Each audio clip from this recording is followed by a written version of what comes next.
Hi, so today we're going to be demonstrating how to use an area model to demonstrate how to multiply decimals. So to do this, we're going to start off by demonstrating how to use an area model to multiply whole numbers, and then gradually progress our way to multiplying two decimals with a place value up to a tenth each. All right, let's get going. So to begin, we're going to demonstrate how to multiply two whole numbers by each other um, using an area model.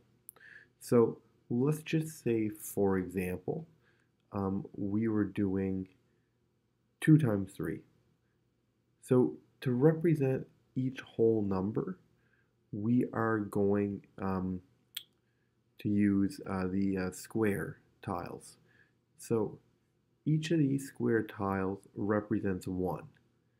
So to begin, we're going to build the perimeter of a rectangle. So to do this, we're just going to use the two parts to the question. So the first part, 2, can be represented here along the side.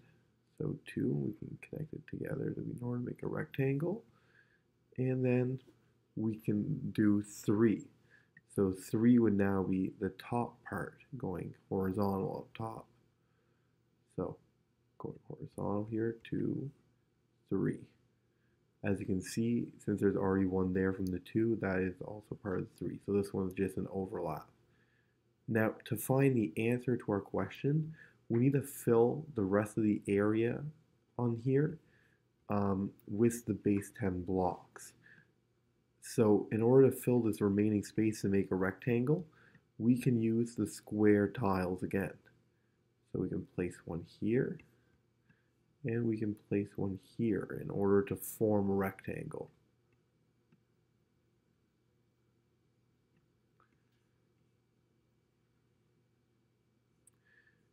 So as you can see, we can now just count the amount of squares in here to determine our answer of 2 times 3. So we can see there's 1, 2, 3, 4, 5, 6 tiles, hence the answer is 6. We're going to now move on to showing how we can multiply decimals with this method. Demonstrate how to multiply 1 4/10 times 2 using an area model. So to begin, we must build the perimeter of our rectangular square. So first we're going to demonstrate 2. So this can just be demonstrated as 2 square tiles.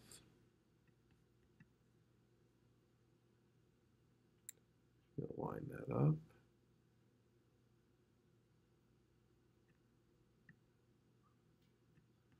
Okay, and then now we are going to demonstrate across horizontally the 1 4/10. So we already have 1 here, so we must now just line up 4/10.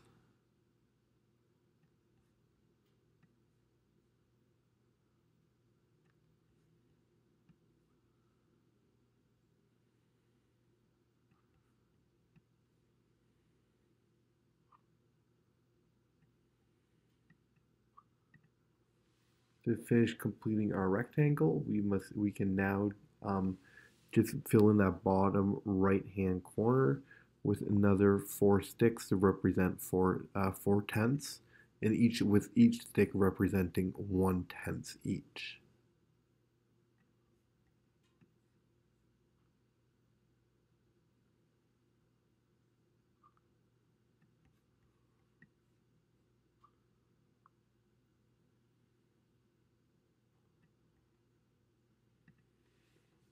Essentially, this just ends up showing two groups of 1 4/10.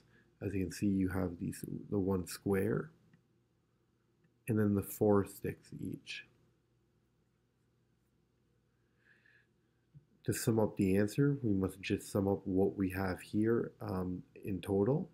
And as you can see, there is 2 square tiles representing 2, and then 4, and then 8 sticks representing 1/10 each. So that in all that equals 2 and 8/10.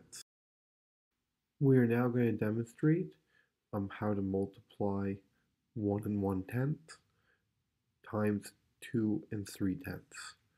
So on the vertical part of the rectangle, we have put 1 represented by the square tile and 1/10 represented by the stick. We then demonstrated on the horizontal part of the rectangle 2 and 3/10, which can be shown by the 2 square tiles representing 2 and the 3 sticks representing 1/10 each, so in all 3/10. So 2 and 3/10. To finish up and determine the answer, we must just fill in the remaining spot on the rectangle, which is down here below. We filled it in with a stick, so as you can see that fills in to represent 1/10, and then 3 cubes on the bottom to fill the other small part left on the bottom of the rectangle with 3 cubes, and this represents 1/100th each. So to finish it up, we just need to add up all of the shapes, or the values of the shapes in the rectangle. So as you can see, it would be the answer to 2 and 3/10 multiplied by 1 and 1/10 would be 2 and 53/100ths.